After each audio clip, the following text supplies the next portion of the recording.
Hey everybody, welcome back. This is Jay just speaking.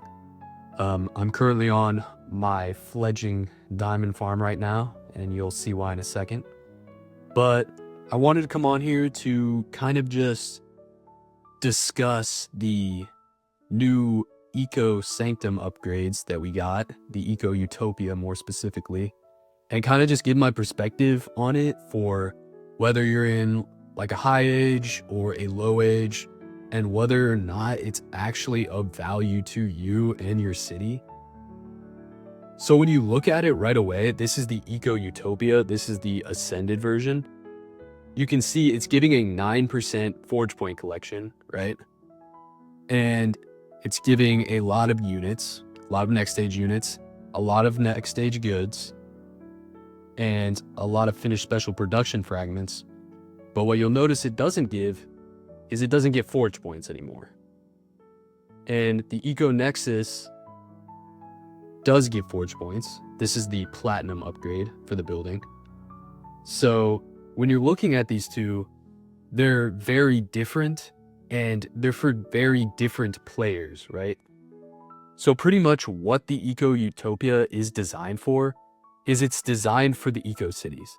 It's designed for the people who played the event last year and took it a bit far and pretty much have entire cities devoted to Eco Sanctums.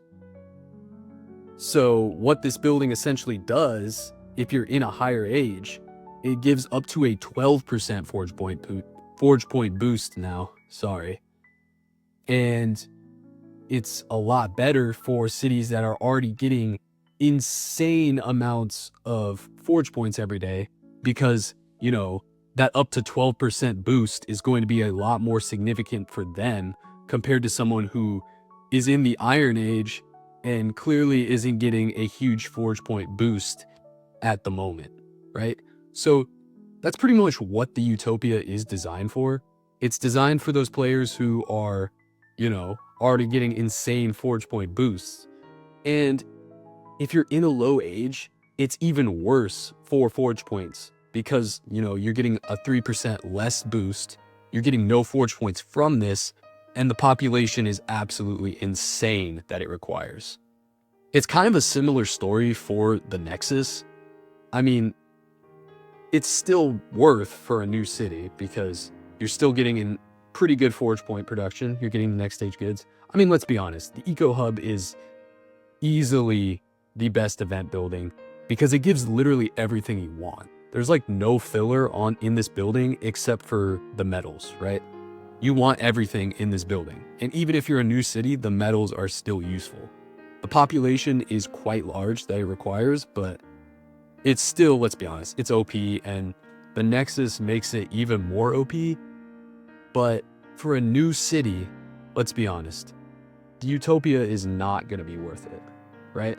Utopia is definitely not worth it. I would never build this in my diamond farm. Not that I'm going for, even really playing this event for the rewards. I'm literally just playing it for the board clears, for the wishing wells that I can maybe pick up. But yeah, if you're a new city, I would not advise having a Utopia in your city. The Nexus is very good. The regular ecos are very good. But the Utopia is kind of bad.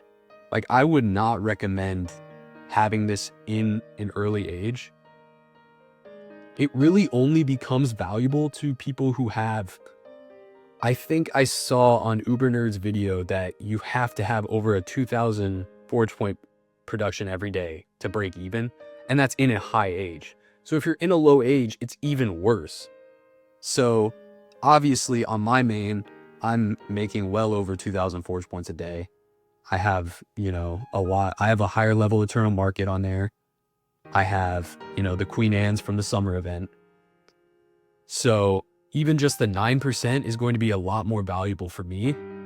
But if you're a newer city, I would advise just hold off on the Utopia because it's really kind of only useful for, let's be honest, this is just a scheme by Inno. This is a business scheme by Inno to just get people who have gone crazy with the ecos to just spend more money to get like tons of eco upgrades.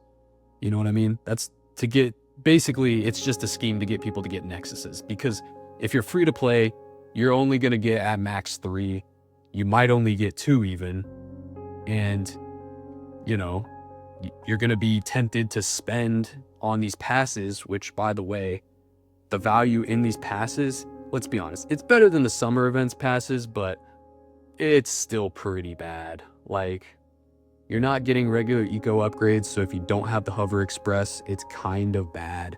You're not getting a lot of upgrades. I think you get an extra 2 in the silver pass. So it's not great value, but if you're a whale, you don't really care about value.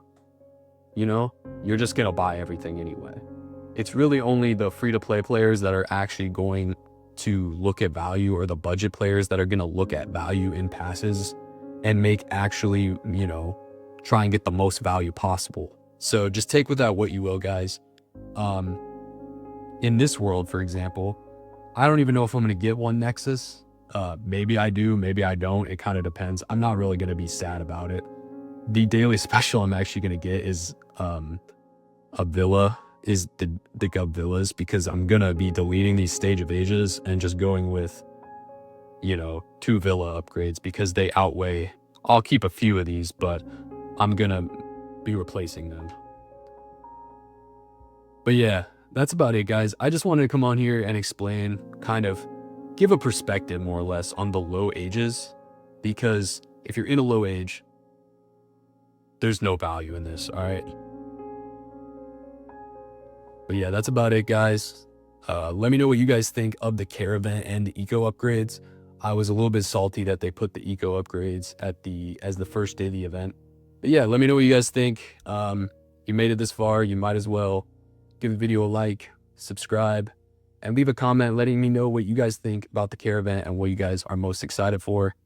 I'm gonna be honest, what I was most excited for, getting wishing wells. I'm gonna be honest. Nah, but in all seriousness, I'll see you guys. Yeah, see you.